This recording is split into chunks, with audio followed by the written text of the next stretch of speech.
Most business owners work 60 hours a week and still aren't growing the way they want to. And that used to be me as well until I built a system which let me work 50% less but grow my business twice as fast. And it hasn't just worked for me, it's exactly what I give to my 6, 7 and 8-figure clients to help them do the same. So in this video, I'm going to show you what that system is and how you can use it to both scale faster and work less. Because guess what? See, if you do things right, then you don't need to work more to grow. And in fact, doing more is often the thing that's holding you back.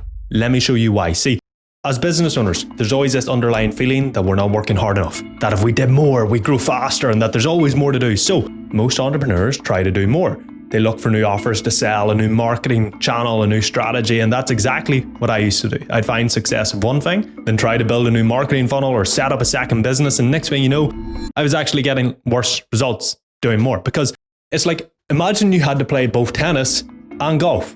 If you went all in on one of them, you'd likely do pretty well. But if you try to be amazing at both, or worse, play both at the same time, then you're going to be crap at both. See, when it comes to doing more to scale, it doesn't mean doing more things. It means doing more of what's already working, because as a business owner, you're probably not underworking. I've never met a business owner that is underworking that actually has a business and makes money, right? But you are likely underfocused. And the best business owners are the most focused business owners, which means they consciously keep their business simple so they can be focused, which is what lets them scale faster. And I'll prove it to you right now. See, if I throw one ball at you, you'll be able to catch it. But if I throw 4 at once, you're not going to catch any. There's too much going on, too much to focus on. Business is no different. If you sell one thing, you've got one offer, one avatar, one funnel, one sales process, one delivery system. That's 1 times 1 times 1 times 1 times 1. That's a lot of ones. Multiply them together, it still gives you a complexity of 1. But if you sell 2 things, you've got 2 offers, 2 avatars, 2 funnels, 2 sales processes, 2 delivery systems. That's 2 times 2 times 2 times 2 times 2, a complexity of 32. And that complexity isn't just for you running the business, that is for your team. They have something new to learn, something else to focus on, and so you end up with 2 competing priorities. Which offer do you focus on? Well, your team has to focus on both, and so do your customers. And more choice means more decisions, which means more friction and less sales. See, when things are simple, you can make better decisions. You can execute faster. It's easier for your team to do the work, and it's easier for your customers to buy, which means it's easier to run and easier to scale. Obviously, this goes without saying, but there's times for offering multiple things to sell. Like if you sell clothes, you don't sell one t-shirt SKU, you sell different clothes. That's fine. But it doesn't mean you start selling water bottles and backpacks. Or if you sell a carpentry service, that's fine. That means you can fit kitchens, or you can lay a floor, or you can frame an extension. It doesn't mean you start offering electrical work. Because see, the more you do, the more you spread yourself thin. And there's only one way to really guarantee that your business can grow consistently over a year. So imagine you needed heart surgery. Who do you go to? Your general family doctor or the heart surgeon? Well, you go to the heart surgeon, right? It'll cost you a ton of money, but you know that the person is good and they're specialized and that they'll get you the result that you want. So you're happy to pay the extra money. Your customers are no different. And obviously, there will always be a subset of the market which wants to pay the lowest price because they don't have much money. That's fine. It doesn't mean you have to serve them, okay? Because when you compete in price and try to get that bottom percentile of the market, you end up crushing your margins. You make it way harder to run, way harder to scale. It's not a business that you want to be in. You don't want to be competing on price. So most customers though, they want the best result. So they'll go to a specialist. Like if you want electrical work done to your house, you go to an electrician, not some random handyman who claims he can wire your house, because that is bloody risky. And if you do a bit of everything in your business, then in your customer's eyes, you're not the specialist, which means you have to charge less to get customers because they don't believe that you're worth the higher price, which destroys your unit economics, destroys your margins. See, scaling consistently over years only happens to businesses between the 90th and 99th percentile. See, all these other ones between 0 and the 89th percentile, they don't scale consistently over years because they are not the go-to. The businesses in the 90th and the 99th percentile are the go-to businesses.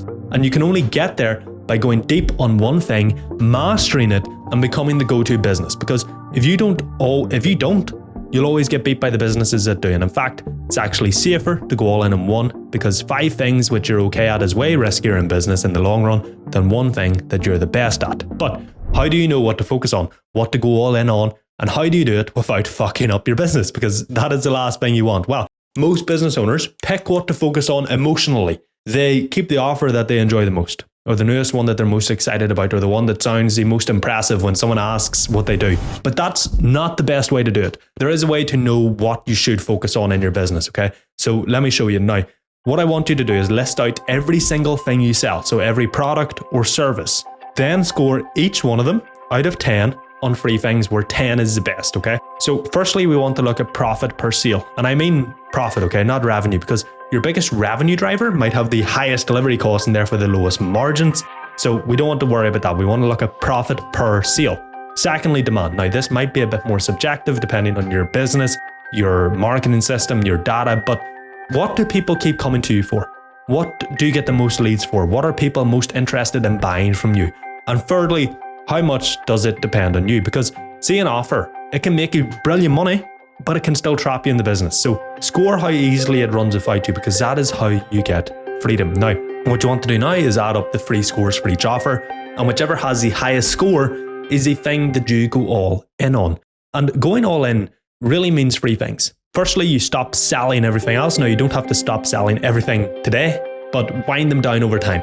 And then secondly, as you do that, you take all that freed up energy and you pour it into making the one thing exceptional and becoming the go-to person for that thing, okay? And then thirdly, you want to hold the line, because the pull to add something new never fully goes away. And staying simple is harder than getting simple, but it is well worth it, because that is how you become the go-to person in your industry, which is how you get to charge premium prices, have the best margins, hire the best talent, scale faster, keep things simple, and have a business that runs without relying on you. And of course, there can be nuance here. Not every business needs to sell just one thing.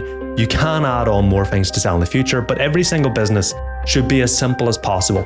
And most sell way too many things, which makes them too complex, demands far too much time from the business owner, and makes business way